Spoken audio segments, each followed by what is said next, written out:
Hello મિત્રો, welcome, good morning, જય શ્રી કૃષ્ણ.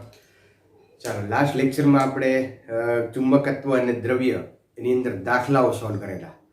હવે આજે આપણે ચુંબકત્વ અને દ્રવ્યના આઈ થિંક ચોથા લેક્ચરમાં આપણે જશું, જે ટોપિક છે પૃથ્વીનું ચુંબકત્વ, અર્થ મેગ્નેટિઝમ. પૃથ્વીની અંદર કંઈક ચુંબક રહેલું છે વર્ષોથી આ બધી વસ્તુ છે, બરાબર. અને એનો સ્ટડી આપણે કરવાનો છે. થોડાક પોઈન્ટ્સ મેં નોટ કરેલા છે. આ પોઈન્ટ્સ તમે ખાલી સમજવા માટે લખ્યા છે. તમારે આને કોઈ ગોખિફિકેશન કરવાની જરૂર નથી. આ મુદ્દો જે છે એ ખાસ એના દરેક ટર્મ્સ છે ને, પદ છે, સમજવાનો પ્રયત્ન કરજો. જેટલા તમે સમજીને પ્રયત્ન કરીને એને સમજીને યાદ રાખશો તો તમને એના પ્રોબ્લેમ MCQ સોલ્વ કરવાની ખૂબ મજા આવશે. આમાંથી ખાસ કરીને મિત્રો MCQ છે એ ખૂબ પૂછાતા હોય છે. તો શરૂ કરીએ આપણે. અર્થ મેગ્નેટિઝમ, પૃથ્વીનું ચુંબકત્વ. અચ્છા, થોડા પોઈન્ટ્સ મેં અહીંયા નોટ કરેલા છે. એક તો અહીંયા પહેલો પોઈન્ટ છે કે પૃથ્વીનું ચુંબકીય ક્ષેત્ર 10⁻⁵ ટેસ્લાના સ્વરૂપનું હોય છે, આટલા ક્રમનું છે. એટલે પ્રશ્ન એ થાય કે આ પૃથ્વીને ચુંબકીય ક્ષેત્ર આવ્યું ક્યાંથી? તો મિત્રો, પૃથ્વી છે, અહીંયા ધારો કે આ પૃથ્વી છે અને આ એની કોઈ રોટેશન અક્ષ છે, ભ્રમણ અક્ષ. આ અક્ષને અનુલક્ષીને પૃથ્વી છે એ ભ્રમણ કરે છે. હવે પૃથ્વીના પેટાળમાં ગરમીને કારણે ખનિજો છે એ આયન સ્વરૂપમાં હોય છે. અહીંયા આયન સ્વરૂપમાં હોય. હવે પૃથ્વીનું રોટેટ થાય તો આ આયનો એટલે ધન વિદ્યુતભાર ને ઋણ વિદ્યુતભાર, તો એ આયનો પણ રોટેટ કરે, બરાબર. આયનો રોટેટ કરે એને કારણે મિત્રો પ્રવાહ રચાય. વિદ્યુતભાર ગતિ કરે તો પ્રવાહ રચાય અને આ પ્રવાહને કારણે અહીંયા ચુંબકીય ક્ષેત્ર ઉત્પન્ન થાય છે, જે 10⁻⁵ ટેસ્લાના ક્રમનું હોય છે, બરાબર. તો પૃથ્વીનું ચુંબકીય ક્ષેત્ર ઉત્પન્ન થવાનું કારણ સમજ્યા કે પૃથ્વીના પેટાળમાં ખનિજો પીગળેલ અવસ્થામાં છે. આ પીગળેલ અવસ્થામાં આયનો, ધન આયન અને ઋણ આયનો હોય. પૃથ્વીનું ભ્રમણ થાય એટલે આ આયનો પણ ભ્રમણ કરે. આયનો ભ્રમણ કરે તો પ્રવાહનું નિર્માણ થાય અને આ પ્રવાહને કારણે પૃથ્વીને કંઈક ચુંબકીય ક્ષેત્ર હોય છે, બરાબર છે. ઓકે, ચાલો હવે અહીંયા જોઈએ આપણે આગળ. તો કેન્દ્રમાં રહેલ વિદ્યુતભારની ગતિને કારણે ચુંબકીય ક્ષેત્ર ઉત્પન્ન થાય છે. પૃથ્વીના કેન્દ્રમાં રહેલ ગજિયા ચુંબકની અક્ષ અને ભ્રમણ અક્ષ એક જ નથી. હાલ બંને અક્ષ વચ્ચેનો કોણ 11.3 ડિગ્રી છે. સમજો આ વસ્તુને. પૃથ્વીની જે ભ્રમણ અક્ષ છે,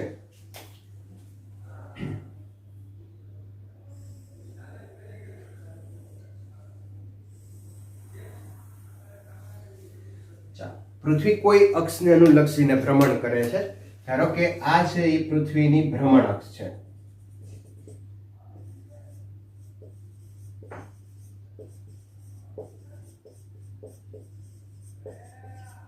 બરાબર. પૃથ્વીની ભ્રમણ અક્ષ છે. હવે અહીંયા સમજો એક બહુ મહત્વની વાત, એક કલ્પના કરીએ આપણે કે પૃથ્વીના પેટાળમાં આ ચુંબકો ભ્રમણ કરે છે એટલે એને ચુંબકીય ક્ષેત્ર છે.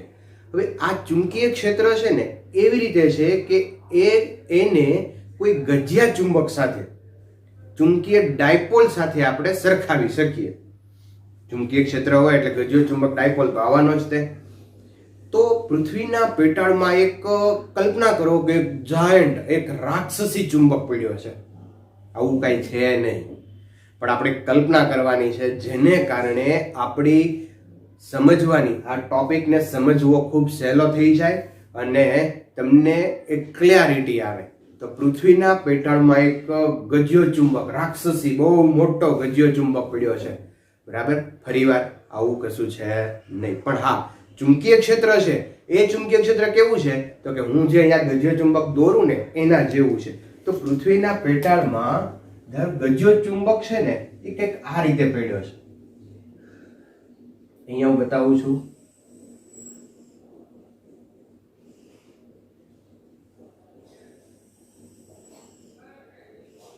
ગજિયો ચુંબક છે, એ ગજિયા ચુંબકનો N ધ્રુવ અહીંયા છે અને S ધ્રુવ અહીંયા છે, બરાબર. તો પૃથ્વીની આ ભ્રમણઅક્ષ થઈ અને આ ગજિયા ચુંબકની અક્ષ થઈ. પૃથ્વીની આ ભ્રમણઅક્ષ અને આ ગજિયા ચુંબકની અક્ષ અને એની વચ્ચેનો જે આ એંગલ છે એ 11.3 ડિગ્રી છે. હાલમાં એટલે શું? હાલ બંને વચ્ચેનો, હાલ એટલે અત્યારે આ ખૂણો 11.3 ડિગ્રી છે. પછી આ ખૂણો બદલાય છે, પણ આપણે ભણીએ છીએ ત્યાં સુધી નહીં બદલાય. આ જે ખૂણો બદલાય છે ને એ હજારો વર્ષો પછી બદલાય છે. હજારો વર્ષ પહેલા એવું માનવામાં આવતું કે આ ગજિયો ચુંબક આમ ઉલટો છે, N અહીંયા તો S અહીંયા થઈ ગયો. હજારો વર્ષ પછી આ જે ગજિયા ચુંબકના ધ્રુવો છે એ સ્વિચ થઈ ગયા, ઉલટાઈ ગયા. S અને N ઉલટાઈ ગયા, બરાબર. અને હજુ હજારો વર્ષ પછી ફરી પાછું પૃથ્વીનું ચુંબકીય ક્ષેત્ર છે એનો ખૂણો, આ પૃથ્વીની જે ભ્રમણઅક્ષ સાથેનો જે ખૂણો છે એ બદલાશે. પણ તમે જ્યાં સુધી પરીક્ષા દેશો આવતા વર્ષે ત્યાં સુધી આ ખૂણો બદલાવાનો નથી. એટલે તમારે કોઈ ચિંતા નથી કરવાની. તમારે પૃથ્વીની ભ્રમણઅક્ષ અને ગજિયા ચુંબકની અક્ષ વચ્ચેનો ખૂણો 11.3 ડિગ્રી લેવાનો છે. ઓકે, તો પૃથ્વીના કેન્દ્રમાં રહેલ ગજિયા ચુંબકની અક્ષ, આ ગજિયા ચુંબકની અક્ષ કેન્દ્રમાં છે અને ભ્રમણ અક્ષ એક જ નથી. તો એ આપણને ખબર પડી ગઈ, આ ભ્રમણ અક્ષ અને આ ગજિયા ચુંબકની અક્ષ એક છે નહીં, બરાબર. અને એની વચ્ચેનો એંગલ છે 11.3 ડિગ્રી. ઓકે, ચાલો આગળનો પોઈન્ટ આપણે જોઈએ તો આ ગજિયા ચુંબકને કારણે ચુંબકીય ક્ષેત્ર રેખાઓ પૃથ્વીમાંથી જ્યાંથી બહાર નીકળે છે અથવા સમાય છે ત્યાં ચુંબકીય ધ્રુવો આવેલા છે. આ વસ્તુ સમજો મિત્રો, ખાસ ધ્યાન રાખજો કે જ્યાંથી ગજિયા ચુંબકમાંથી ચુંબકીય ક્ષેત્ર રેખાઓ નીકળે છે અથવા તો જ્યાં સમાય છે ત્યાં ચુંબકીય ધ્રુવો આવેલા છે. શું કહેવા માંગે જો કે અહીંયા આપણને ખ્યાલ છે કે ચુંબકીય ક્ષેત્ર રેખાઓ ક્યાંથી નીકળે? N માંથી નીકળે. તો આ કાઢું જો અહીંયા N માંથી.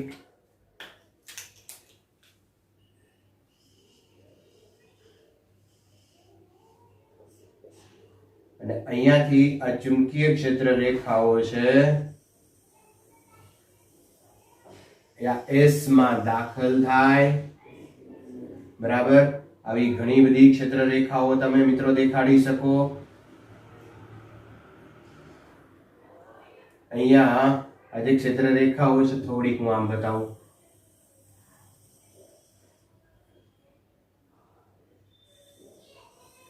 બીજી એક ક્ષેત્ર રેખા, અહીંયા એક ત્રીજી ક્ષેત્ર રેખા,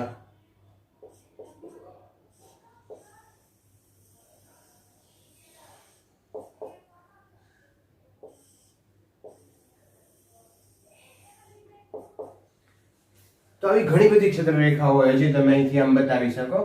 મેં આ બધી ક્ષેત્ર રેખાઓ બતાવી છે. N માંથી S માં જાય. હવે મહત્વનું શું કહે છે કે જ્યાંથી ક્ષેત્ર રેખાઓ નીકળે છે અને જ્યાં સમાય છે ત્યાં ચુંબકીય ધ્રુવો છે. અહીંયા ચુંબકીય ધ્રુવો છે, અહીંયા ચુંબકીય ધ્રુવો છે. એક ધ્રુવ અહીંયા છે, એક ધ્રુવ અહીંયા છે. હવે ધ્યાન રાખજો, હું એક પોઈન્ટ અહીંયા કહી દઉં છું, પછી આપણે આ જ વસ્તુ પર, કાલ્પનિક વસ્તુ પર ચાલશું. પણ તમે જ્યારે ટેક્સ્ટ બુક કે મટીરિયલ વાંચો ત્યારે કન્ફ્યુઝન ન થાય એટલા માટે. જો હવે ચુંબકીય સ્વાય એક લઈએ આપણે, બરાબર. એ ચુંબકીય સ્વાય હંમેશા ઉત્તર દક્ષિણ દિશામાં ગોઠવાય. ધારો કે ચુંબકીય સ્વાય, ચુંબકીય ક્ષેત્ર આમ હોય તો ચુંબકીય સ્વાય અહીંયા તમે લ્યો, બરાબર. તો હંમેશા ચુંબકીય સ્વાય છે એ ઉત્તર દક્ષિણ દિશામાં, એટલે કે ચુંબકીય ક્ષેત્રને સમાંતર થવાનો પ્રયત્ન કરે, બરાબર. ચુંબકીય સ્વાય છે એ ચુંબકીય ક્ષેત્રને સમાંતર થવાનો પ્રયત્ન કરે. હવે તમે જો અહીંયા ચુંબકીય સ્વાય મૂકો ને, અહીંયા ચુંબકીય સ્વાય મૂકો, અહીંયા ધારો કે ચુંબકીય સોય મૂકી તો આ ચુંબકીય સોય છે ને એનો એન ધ્રુવ ક્ષેત્રની દિશામાં ગોઠવાશે અને એસ ધ્રુવ અહીંયા રહેશે. બરાબર, એન ધ્રુવ હંમેશા ક્ષેત્રની દિશામાં ગોઠવાય. યાદ રાખજો, ચુંબકીય ક્ષેત્ર હોય ને તો એન ધ્રુવ, ચુંબકીય સોયનો એન ધ્રુવ હંમેશા ક્ષેત્રની દિશામાં ગોઠવાય.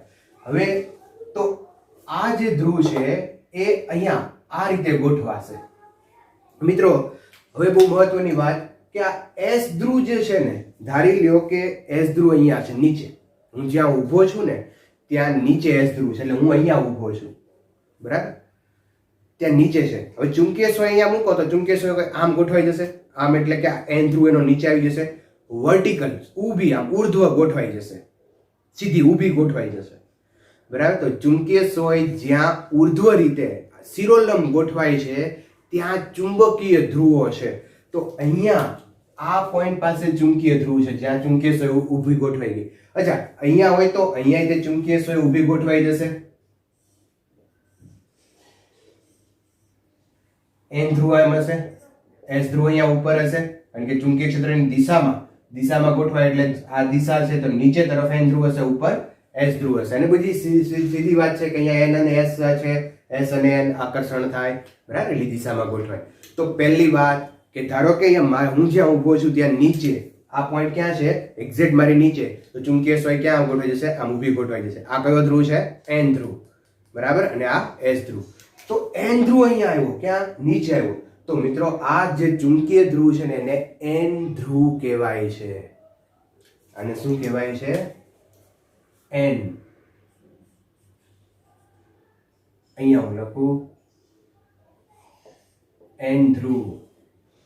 કોનો, મેગ્નેટનો. અહીંયા આપણે એન એમ લખીએ, એમ એટલે મેગ્નેટનો એન ધ્રુવ કહેવાય છે.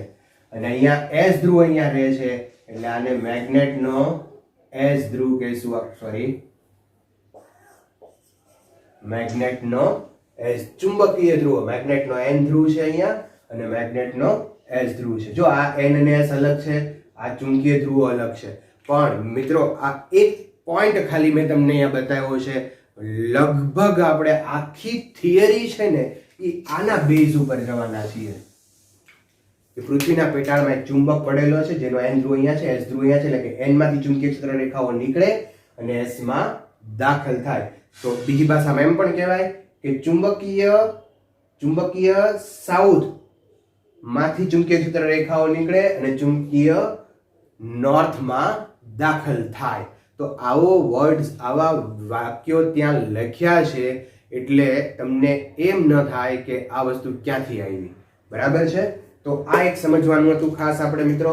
તો આ જે છે એ મેગ્નેટનો, અહીંયા લખી રાખીએ આપણે કે ચુંબકનો ઉત્તર ધ્રુવ અને અહીંયા છે આ ચુંબકનો દક્ષિણ ધ્રુવ. બરાબર, આ ચુંબકના ધ્રુવ અહીંયા છે. તો અહીંયા લખ્યું છે કે આ ગજિયા ચુંબકને કારણે ચુંબકીય ક્ષેત્ર રેખાઓ પૃથ્વીમાંથી જ્યાંથી બહાર આવે, નીકળે અથવા સમાય છે ત્યાં ચુંબકીય ધ્રુવો છે. તો પહેલી વાત તમને ખબર પડી કે અહીંથી બહાર આવે છે અને અહીંયા અંદર દાખલ થાય છે ત્યાં શું છે, ચુંબકીય ધ્રુવો. અહીંયા કયો ધ્રુવ છે તો જો ઉત્તર ધ્રુવ છે ને એ કેનેડામાં છે. ઉત્તર ધ્રુવ છે લગભગ અહીંયા કેનેડા આવેલું છે, યાદ રહે રાખ, નો કઈ વાંધો નહીં, કેનેડામાં છે. અને દક્ષિણ ધ્રુવ છે એ આર્કટિકામાં છે. બરાબર, પૃથ્વીના ભૌગોલિક ધ્રુવ. હવે પૃથ્વી જે છે આ કયા ધ્રુવ થયા મિત્રો, આ ચુંબકના ધ્રુવો થયા. ચુંબકનો ધ્રુવ, આ ચુંબકનો ધ્રુવ. હવે પૃથ્વીના જે ધ્રુવો છે ને એ અહીંયા છે. આ રેખાંશ છે, રેખાંશ અથવા તો ભ્રમણ અક્ષ કહેવાય. રેખાંશ તમે ભૂગોળની અંદર, ઇતિહાસની અંદર ભણી ગયા છો. રેખાંશ, તો રેખાંશ છે પૃથ્વીના ઉત્તર દક્ષિણ નક્કી કરે. એટલે આ જે છે ને એ ભૌગોલિક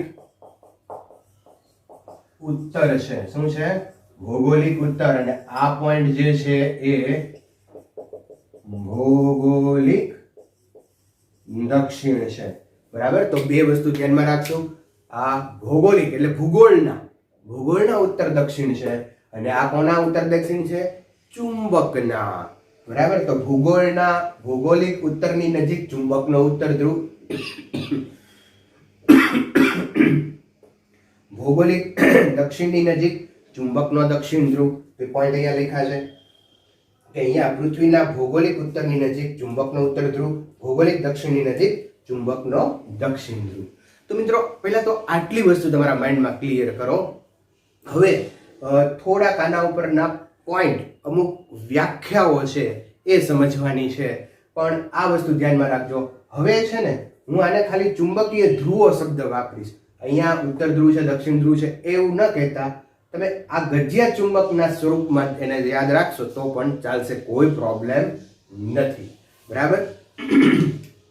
ચાલો, તો આટલી વસ્તુ નોટ કરી લ્યો, પછી આપણે આગળ જઈએ. ઓકે, તો હવે ફરી એક વખત અહીંયા આપણે સમજી લઈએ કે આ જે પૃથ્વીની ભ્રમણ અક્ષ છે એ ભ્રમણ અક્ષ અને આ ચુંબકની અક્ષ એ સમાન નથી. બંને વચ્ચેનો એંગલ છે એ 11.3 ડિગ્રી છે.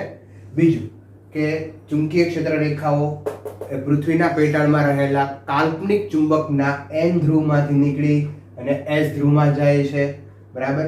જ્યાંથી ચુંબકીય ક્ષેત્ર રેખાઓ નીકળે છે અને જ્યાં સમાય છે ત્યાં ચુંબકના ધ્રુવો આવેલા છે. બરાબર? ભૌગોલિક દક્ષિણની નજીક ચુંબકનો દક્ષિણ ધ્રુવ અને ભૌગોલિક ઉત્તરની નજીક ચુંબકનો ઉત્તર ધ્રુવ આવેલા છે. બરાબર? બીજું મિત્રો અહીંયા એક વસ્તુ જોઈએ તો આ જે ભૌગોલિક ઉત્તર છે એટલે કે રેખાંશ છે એને તમે લંબ લ્યો, એને લંબ લઈ તો જેને કહેવાય વિષુવવૃત્ત. આ શું કહેશું આપણે આને? વિષુવવૃત્ત. બરાબર? એ જ રીતે ચુંબકની અક્ષ આમ છે તો ચુંબકની અક્ષને આમ લંબ લઈએ તો આને ચુંબકીય વિષુવવૃત્ત કહેવાય.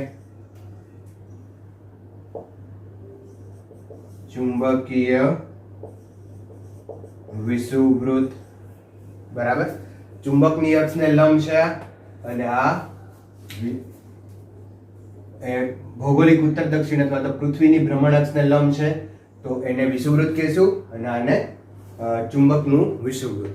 ઓકે, ચાલો હવે આપણે થોડીક વ્યાખ્યાઓ સમજવી છે, જેમાં એક વ્યાખ્યા છે પહેલી ભૌગોલિક ધ્રુવતલ, જીઓગ્રાફિક મેરિડિયન.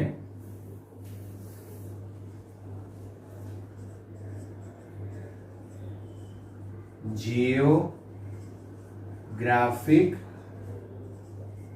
મેરિડિયન. અચ્છા, ધ્રુવતલ પહેલા તો એક સમજી લો. હજી એક બીજી વ્યાખ્યા પણ હું સાથે લખી નાખું. બીજી છે ચુંબકીય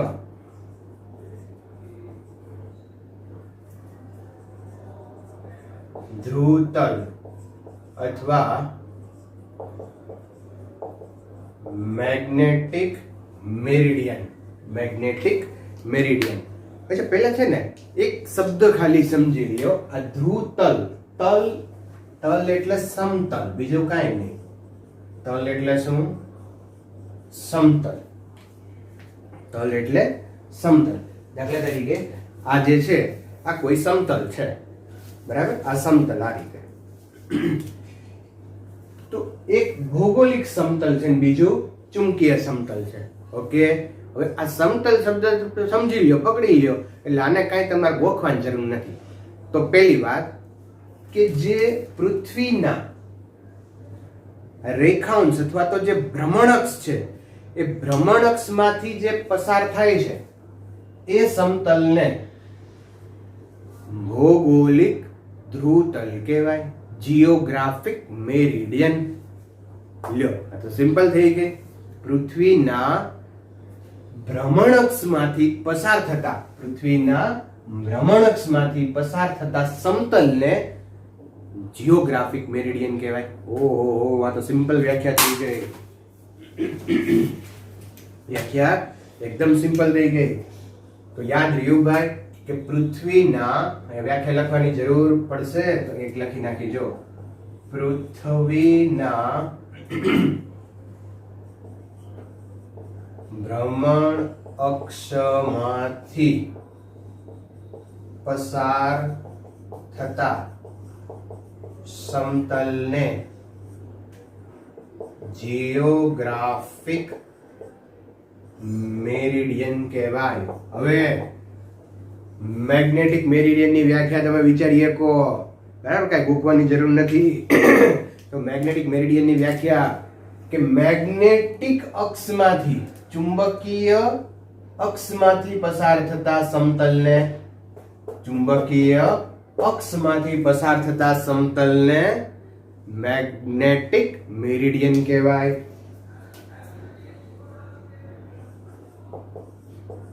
ચુંબકીય અક્ષમાંથી પસાર થતા સમતલને મેગ્નેટિક મેરિડિયન કહે છે. ચાલો, તો બે સમતલ થઈ ગયા. અહીંયા યાદ રાખજો, યાદ રાખજો, યાદ રાખજો મિત્રો ખાસ, કે જિયોગ્રાફિક મેરિડિયન હોય એ ઉત્તર દક્ષિણમાંથી પસાર થતું હોય, અથવા જિયોગ્રાફિક મેરિડિયન ઉત્તર દક્ષિણ નક્કી કરે. જિયોગ્રાફિક મેરિડિયન પૃથ્વીના ભૌગોલિક ઉત્તર દક્ષિણ નક્કી કરે. આ એકને એક જ વાત છે, બરાબર. હું એમ કહું કે અહીંયા આ રીતે પૃથ્વી છે અને આ જિયોગ્રાફિક મેરિડિયન છે, તો સમજી જવું પડે તમારે કે અહીંયા ઉત્તર હશે ને અહીંયા દક્ષિણ હશે, બરાબર. કારણ કે એ ક્યાંથી પસાર થવાનું? હંમેશા પૃથ્વીના ભૌગોલિક ઉત્તર દક્ષિણમાંથી પસાર થાય. પૃથ્વીના ઉત્તર દક્ષિણમાંથી પસાર થાય. તો અહીંયા આપણે એવું પણ એક સેન્ટેન્સ યાદ રાખી શકીએ કે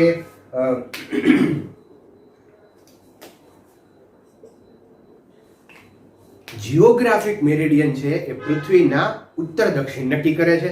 ઓકે, ચાલો. અને મેગ્નેટિક મેરિડિયન છે એ ચુંબકના ઉત્તર દક્ષિણ નક્કી કરે છે, બરાબર.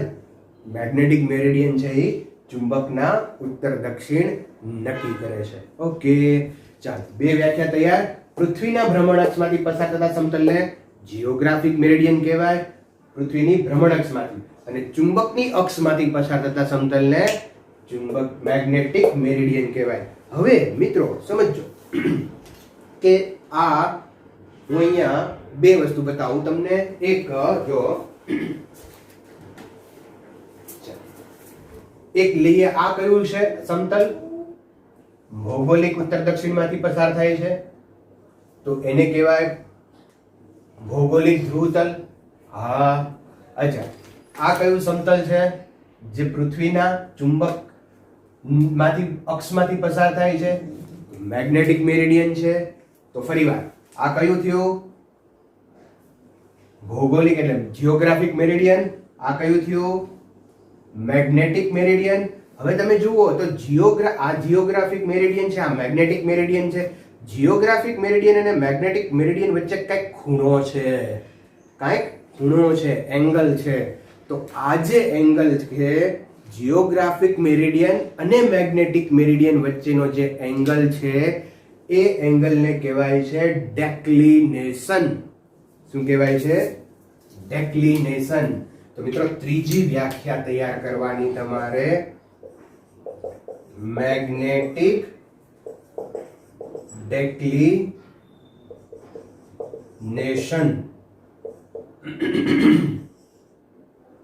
ચલો, એને થીટા વડે આપણે ઇન્ડિકેટ કરશું. મેગ્નેટિક ડેક્લિનેશન વ્યાખ્યા યાદ રહી? શું વ્યાખ્યા? જિયોગ્રાફિક મેરિડિયન, જિયોગ્રાફિક મેરિડિયન અને મેગ્નેટિક મેરિડિયન વચ્ચેના કોણને, મેગ્નેટિક મેરિડિયન વચ્ચેના કોણને શું કહેવાય? મેગ્નેટિક ડેક્લિનેશન. મિત્રો ખાસ યાદ રાખજો, આ ડેક્લિનેશન દરેક સ્થળે જુદા જુદા હોય છે. મેગ્નેટિક ડેક્લિનેશન દરેક સ્થળે જુદા જુદા હોય એ સ્થળ ઉપર. કારણ કે જો દરેક સ્થળે રેખાંશ બદલાતી હશે. રેખાંશ એટલે ધારો કે મારા માથા ઉપરથી એક રેખા નીકળતી હોય, બરાબર. ઘણી બધી બધાના માથા ઉપરથી એક રેખા નીકળતી હોય, તો ઘણી બધી એવી કાલ્પનિક રેખાઓ છે જેને રેખાંશ કહીએ છીએ. તો રેખાંશ દરેક જગ્યાએ જુદી જુદી હોય. જે પૃથ્વીના ઉત્તર દક્ષિણ, હું અહીંયા ઊભો છું તો હું પૃથ્વીના ઉત્તર દક્ષિણમાંથી મારા શરીરમાંથી જે રેખાંશ પસાર થાય એ હું ક્યાં ઉત્તર છે દિશામાં છું એ બતાવે છે. તમારા માથા ઉપરથી એક રેખા પસાર થતી હોય એ તમારું સ્થાન બતાવે છે. તો રેખાંશ જે છે એ પૃથ્વીના ઉત્તર દક્ષિણ બતાવે અને આ દરેક બિંદુએ જુદા જુદા હોય, બહુ સ્વાભાવિક વાત છે, બરાબર. તો દરેક બિંદુએ રેખાંશ જુદા જુદા હશે. એ જ રીતે ચુંબકીય ક્ષેત્ર રેખાઓ પણ જુદી જુદી હોય. તો દરેક બિંદુએ આ ડેક્લિનેશન છે એ જુદો જુદો હોય. આ એક પોઈન્ટ આપણે ખાસ નોટ કરશું કે દરેક સ્થળે ડેક્લિનેશન જુદો જુદો હોય છે. દરેક સ્થળે ડેક્લિનેશન જુદો જુદો હોય છે. મિત્રો, આપણે ડેક્લિનેશન જે છે એ ઇન્ડિયા માટે ખૂબ ઓછો છે, લગભગ 0ની નજીક છે. અને બ્રિટન છે કે જે યુરોપ સાઈડના જે દેશો છે એના માટે ડેક્લિનેશન ખૂબ મોટો છે. એટલે ડેક્લિનેશન આપણે ઇન્ડિયા માટે કેટલો છે એ યાદ રાખવાનો છે. હું અહીંયા બે ડેક્લિનેશન લખું છું. દિલ્હી પાસે 0 ડિગ્રી 41 મિનિટ અને મુંબઈ પાસે છે 0 ડિગ્રી 58 મિનિટ. તો લગભગ આપણા જે ડેક્લિનેશન છે એ ની વચ્ચેનો જે એંગલ છે એ ખૂબ નાનો છે, એટલે એક લગભગ સાચી દિશા બતાવે છે. ડેક્લિનેશન ખૂબ નાનો છે એટલે એ સાચી દિશા બતાવે છે. એટલે કેવી રીતે સાચી દિશા બતાવે, ખોટી દિશા બતાવે? તો એક પ્રોબ્લેમથી સમજીએ, નાનો એક પ્રોબ્લેમ લઈએ આપણે અને સમજીએ. પહેલા આટલી વસ્તુ નોટ કરી લો મિત્રો. તમારા મગજમાં બે વસ્તુ, અહીંયા મેં 3 વ્યાખ્યાઓ કીધી છે. એક જીઓગ્રાફિક મેરિડિયન, મેગ્નેટિક મેરિડિયન અને ડેક્લિનેશન. જીઓગ્રાફિક મેરિડિયન પૃથ્વીના ઉત્તર દક્ષિણ નક્કી કરે, મેગ્નેટિક મેરિડિયન ચુંબકના ઉત્તર દક્ષિણ નક્કી કરે, અને આ બે વચ્ચેનો જે એંગલ છે એને ડેક્લિનેશન કહેવાય. ડેક્લિનેશન દરેક સ્થળે જુદો જુદો હોય છે. દિલ્હી માટે 0 ડિગ્રી 41 મિનિટ, મુંબઈ માટે 0 ડિગ્રી 58 મિનિટ. અને એક નાનો દાખલો લઈએ. જો ચાલો, ઓકે, ચાલો હવે જો અહીંયા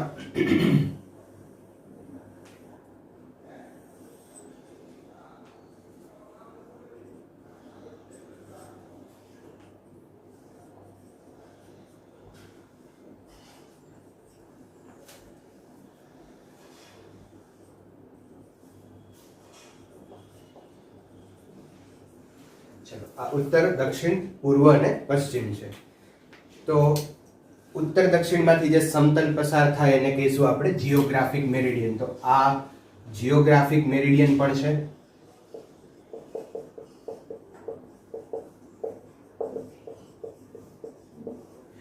હવે ધારો કે કોઈ દરિયો છે અને એ દરિયામાં અહીંયા એક બોટ છે. એ બોટ જ્યાં છે ને ત્યાં એ ઉત્તર સાથે 17 ડિગ્રીનો ખૂણો બનાવે છે.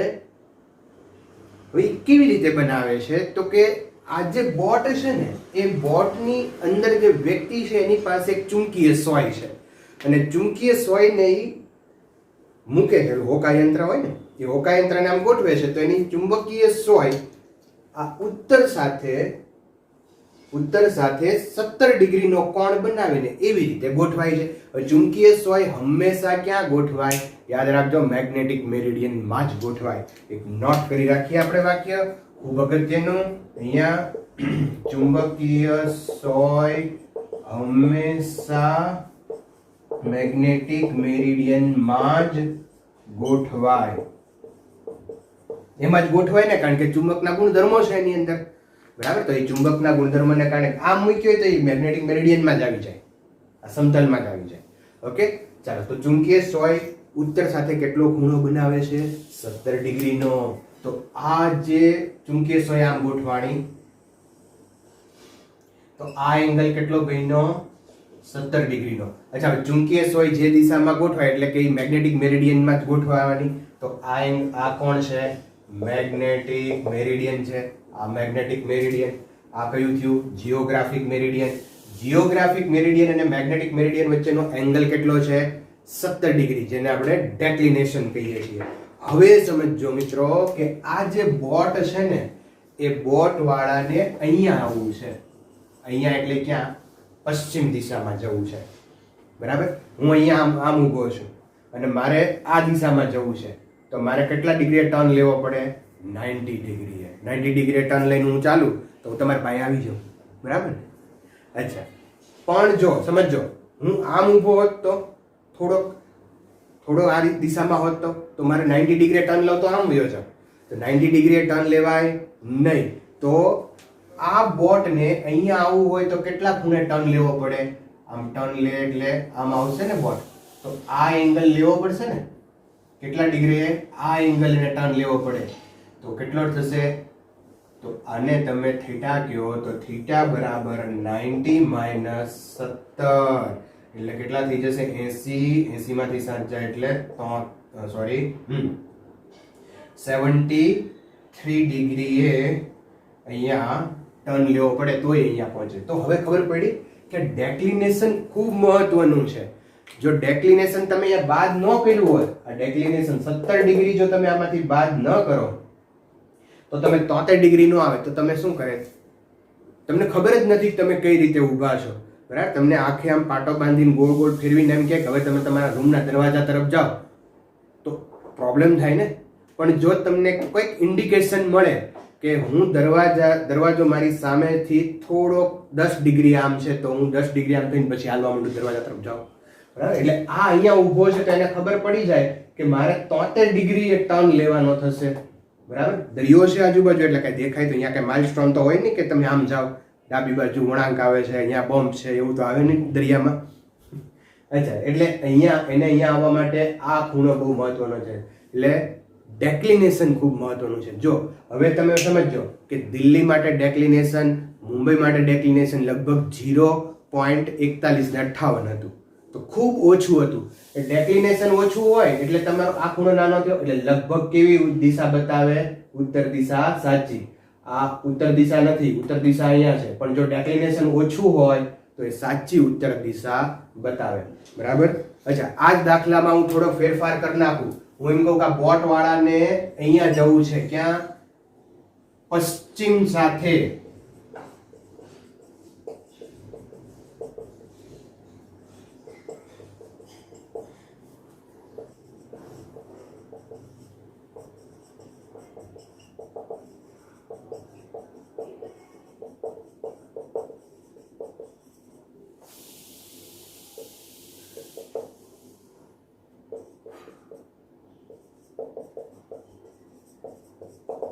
ચાલો, આ ક્વેશ્ચનનો જવાબ મને તમે કોમેન્ટમાં લખજો કે પશ્ચિમ સાથે 10 ડિગ્રીના કોણ બનાવતી દિશામાં જવા માટે બોટ છે એને કેટલા ખૂણે અંકારવી પડે અને ખૂણો કોની સાથે બનાવવો પડે? પશ્ચિમ સાથે બનાવવાનો, પૂર્વ સાથે, ઉત્તર સાથે, દક્ષિણ સાથે.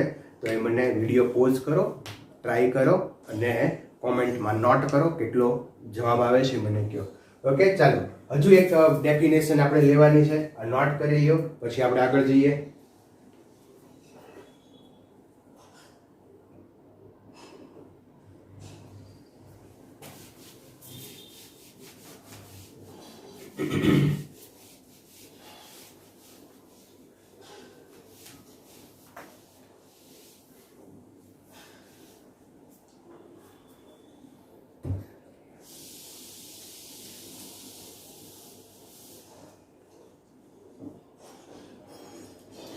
ઓકે, ચાલો નેક્સ્ટ ડેફિનેશન લઈએ આપણે. છેલ્લી ડેફિનેશન છે ડીપ એંગલ.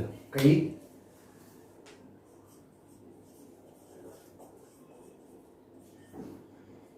એને આપણે બતાવશું ફાઈ વડે.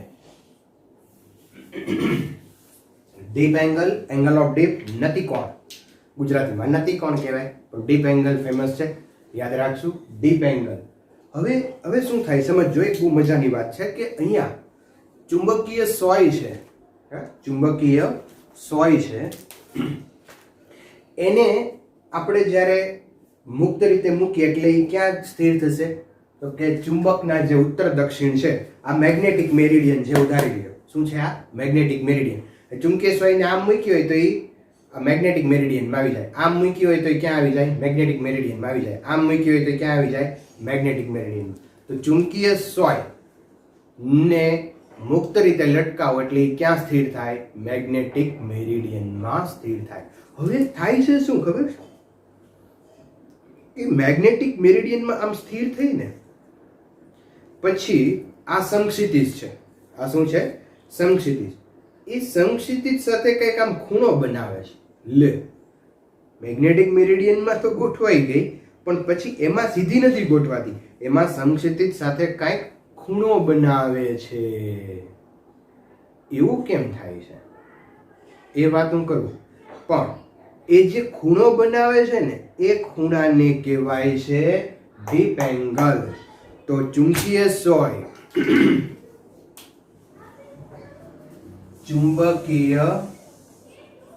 સોય મેગ્નેટિક મેરિડિયનમાં સ્થિર થયા બાદ સમક્ષિતિજ સાથે જે ખૂણો બનાવે છે તેને ડીપ એંગલ કહે છે. હવે પ્રશ્ન છે એવું કેમ થાય છે? તો એનું રીઝન માત્ર એટલું છે કે ચુંબકીય ક્ષેત્ર રેખાઓ પૃથ્વીના દરેક બિંદુએ સમક્ષિતિજ રહીને પસાર થતી નથી. બધે આમ નથી, બધે આવી રીતે નથી પસાર થતી. બરાબર? ચુંબકીય ક્ષેત્ર રેખાઓ છે એ આમ પસાર થાય છે, કોઈ બધે સમક્ષિતિજ નથી. એટલે આ રીતે થાય, એન માંથી નીકળે છે ને એસ માં જાય છે. બરાબર? બધે એક જગ્યાએ આમ સમક્ષિતિજ નથી. જો ચુંબકીય સોયને તમે અહીંયા મૂકો તો અહીંયા ઊભી ગોઠવાઈ જાય. કેવી થઈ જાય? આમ ઊભી થઈ જાય, ઊભી. એટલે આ સમક્ષિતિજ સાથે 90 નો ખૂણો બનાવે. ક્યાં? ચુંબકીય ધ્રુવ પાસે. બરાબર? અહીંયા કેટલો ખૂણો બનાવે? 90 નો ખૂણો બનાવે. અને આજે આનું જ્યાં અહીંયા આમ ઊભી ગોઠવાઈ ગઈ હોય આમ, પછી ધીમે ધીમે એ ચુંબકીય ક્ષેત્ર રેખાઓની દિશામાં થઈ જાય. પછી અહીંયા કેવી થઈ જશે? સમાંતર. મેગ્નેટને કેવી થઈ જાય? સમાંતર. અહીંયા ખૂણો બનાવે એ 0 ડિગ્રીનો, તો અહીંયા 90 નો બનાવે, અહીંયા 0 નો બનાવે. બધી જગ્યાએ એના ખૂણા જુદા જુદા હશે. બરાબર? અહીંથી 0 થી 90 વચ્ચે ખૂણા જુદા જુદા, અહીંયા સમાંતર થઈ જાય. એવું શું કામ થાય છે? કારણ કે ચુંબકીય ક્ષેત્ર રેખાઓ બધે આમ સીધી નથી પસાર થતી, આમ થઈને આમ પસાર થાય. એન માંથી નીકળે છે અને આમ એસ માં જાય છે. એટલે અહીંયાથી અહીંયા છે ને શિરોલંબ છે, અહીંયા સમક્ષિતિજ છે, અહીંયા પાછી શિરોલંબ થાય છે. બરાબર? અહીંયા આમ સમક્ષિતિજ છે, પછી અહીંયા આમ સમાંતર થાય, અને ફરી પાછી આમ શિરોલંબ થાય. અહીંથી આમ ઊભી થાય, પછી અહીંથી આમ આડી થાય, પછી નીચે પાછી ઊભી થાય. તો સમજો છો ને તમે? અહીંયાથી આમ ઊભી થાય છે, પછી અહીંયા આમ થશે, ફરી પાછી આમ નીચેથી આવશે. તો આવી રીતે ક્ષેત્ર રેખાઓ છે ને એને કારણે ચુંબકીય સોય છે ને એ સમક્ષિતિજની સાથે આમ વર્ટિકલ, બરાબર, આ સમક્ષિતિજ દિશામાં ગોઠવાણીએ તો હારે હારે પાછી સમક્ષિતિજ સાથે કઈ ખૂણો પણ બનાવે છે. તો મેગ્નેટિક મેરિડિયનમાં આ ચુંબકીય સોય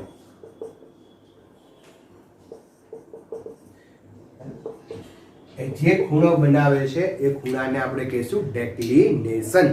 ઓકે, સોરી, ડેક્લિનેશન નહીં પણ એંગલ ઓફ ડીપ. સોરી.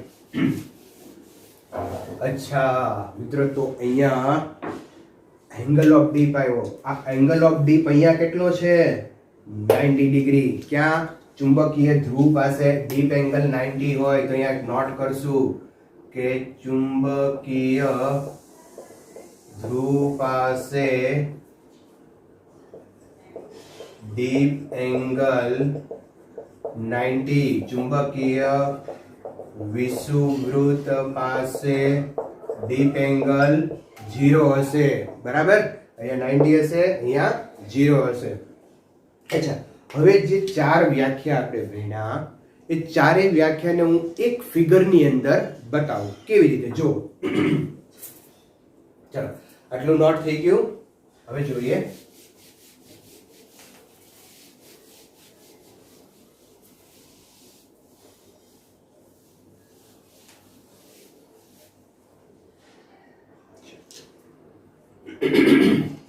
તો સૌથી પહેલા હું મેગ્નેટિક મેરિડિયન બતાવું છું. સમજો,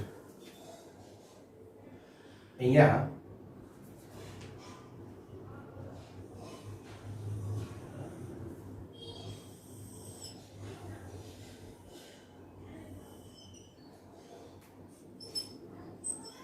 PQRS આ છે મેગ્નેટિક મેરિડિયન.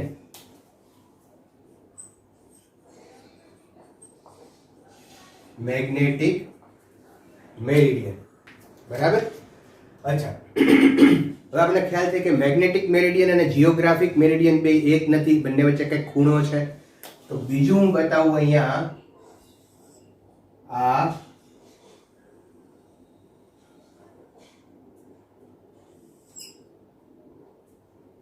PQ'RS, PQ'RS આ છે જીઓગ્રાફિક મેરિડિયન. આ કયું મેરિડિયન થયું? Geographic meridian. અચ્છા, મેગ્નેટિક મેરિડિયન અને જીઓગ્રાફિક મેરિડિયન વચ્ચેનો જે આ એંગલ છે થીટા, એ થીટાને કહીશું આપણે ડેક્લિનેશન.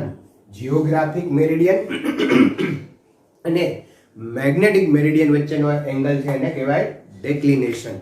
હવે ચુંબકીય સ્વયને લટકાવો તો એ ક્યાં સ્થિર થાય છે? હંમેશા મેગ્નેટિક મેરિડિયનમાં. આ મેગ્નેટિક મેરિડિયનમાં સ્થિર થશે. પણ મેગ્નેટિક મેરિડિયનમાં સ્થિર થયા પછી એ સમક્ષિતિજ સાથે કંઈક ખૂણો બનાવે છે, કારણ ચુંબકીય ક્ષેત્ર રેખાઓ બધે સમક્ષિતિજ રહીને પસાર થતી નથી. એટલે આ શું કરશે? ચુંબકીય ક્ષેત્રની દિશામાં ગોઠવાય. આમ ધારો કે ચુંબકીય ક્ષેત્ર રેખાઓ અહીંયા આમ પસાર થતી હોય તો એ ચુંબકીય ક્ષેત્રની દિશામાં ગોઠવાશે. તો આ જે છે એ ચુંબકીય ક્ષેત્ર બતાવવું, પૃથ્વીનું ચુંબકીય ક્ષેત્ર B, અને આ એંગલને આપણે કહીશું, આ સમક્ષિતિજ સાથે બનાવેલો એંગલ છે એને કહીશું આપણે ફાઈ. બરાબર. તો ફાઈ ને શું કહેવાય મિત્રો? ફાઈ છે એ ડીપ એંગલ. શું છે? Deep angle. હવે દાખલાઓ, MCQ પ્રોબ્લેમ સોલ્વ કરવા માટે ધ્યાન રાખજો. હવે આ જે ચુંબકીય ક્ષેત્ર છે ને, પૃથ્વીનું ચુંબકીય ક્ષેત્ર આમ છે, એના ઘટકો લઈએ આપણે. તો આ જે થીટાની નજીકનો ઘટક છે એ ઓલવેઝ cos હોય, તો B cos phi. આને કહેવાય છે BH, સમક્ષિતિજ ઘટક. કયો ઘટક? સમક્ષિતિજ ઘટક. BH બરાબર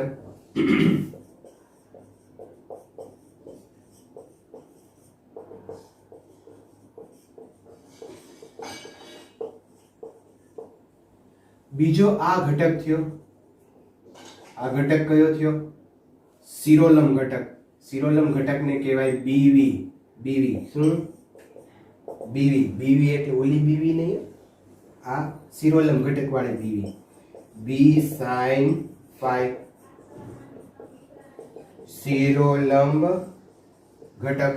આ થઈ ગયો BV. નીચે તરફ શિરોલંબ ઘટક. આ પણ BV જ થાય ને? આ BV છે, આ BV જોઈ, આ BH છે, આ BV છે. તો tan phi આપણે મેળવીએ તો tan phi is equal to સામેની બાજુ BV ના છેદમાં BH. તો કોઈ એંગલ ઓફ ડીપ મેળવવા માટે આ સૂત્ર તમારે યાદ રાખવાનું. tan phi is equal to BV upon BH. બરાબર. તમને એમ કે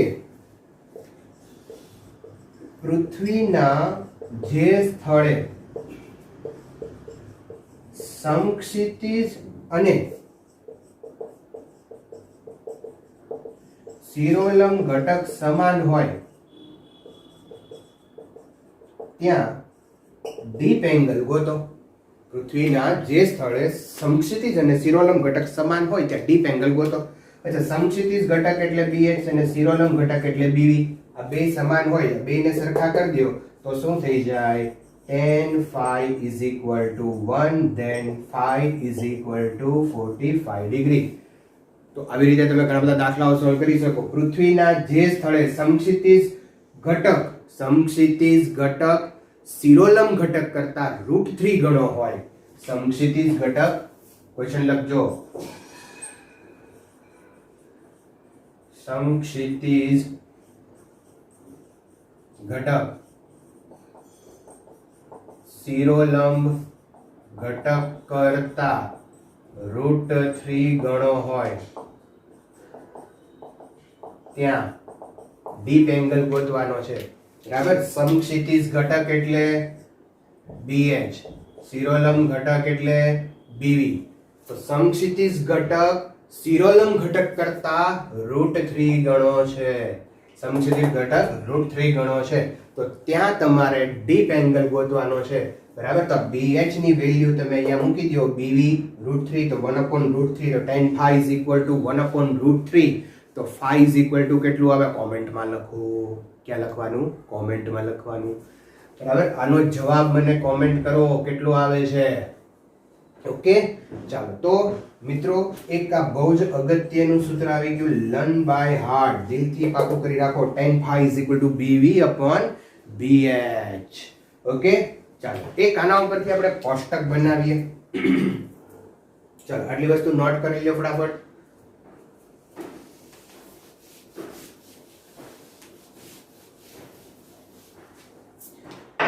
ચાલો, એક કોષ્ટક લઈએ આપણે.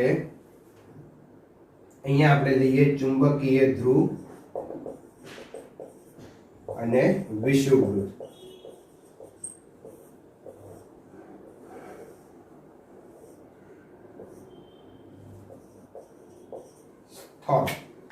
બીજું અહીંયા ડીપ એંગલ phi, BH એટલે B cos phi અને BV એટલે B sin phi. તો ચુંબકીય ધ્રુવ પાસે એંગલ ઓફ ડીપ કેટલો હોય, સમછેદિત ઘટક કેટલો હોય, સિરોલમ ઘટક કેટલો હોય, આના પરથી ઘણા બધા MCQ પૂછાઈ ગયા છે, પણ આપણે કોષ્ટક બનાવીએ એટલે એક સાથે ઘણા બધા MCQ તમને ક્લિયર થઈ જાય. ચાલો, ચુંબકીય ધ્રુવ પાસે ડીપ એંગલ કેટલો હોય? 90 ડિગ્રી. વિષુવવૃત્ત પાસે ડીપ એંગલ કેટલો હોય? 0 ડિગ્રી. ઓકે. ચુંબકીય ધ્રુવ પાસે સમછેદિત ઘટક કેટલો હોય? phi બરાબર 90 મૂકો તો 0, cos 90 એટલે 0. વર્ટિકલ ઘટક કેટલો હોય? 90 મૂકો એટલે b જેટલો આવશે. વિષુવવૃત્ત પાસે 0 મૂકો, cos 0 એટલે b, સમછેદિત ઘટક મૂકો તો અહીંયા 0. તો કોષ્ટક પાકું કરી રાખજો, બરાબર. આવો ક્વેશ્ચન પૂછાણો હોય તો કે જે ઘટક પૃથ્વીના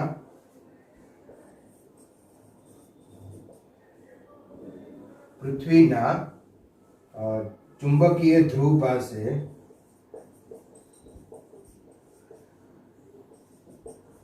સિરોલમ ઘટક કેટલો, પૃથ્વીના ચુંબકીય ધ્રુવ પાસે સિરોલમ ઘટક કેટલો, ચુંબકીય ધ્રુવ પાસે સિરોલમ ઘટક કેટલો હોય? b જેટલો. સમછેદિત ઘટક કેટલો? જ્યાં એંગલ ઓફ ડીપ, અથવા તો એવો પ્રશ્ન પૂછે, જો હું ઉલટો પ્રશ્ન પૂછું, તમે મને જવાબ આપજો. પૃથ્વીના જે સ્થળે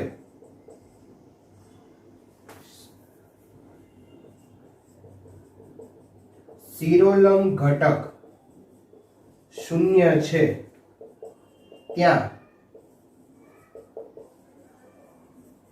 ડીપ એંગલ કેટલો? પૃથ્વીના જે સ્થળે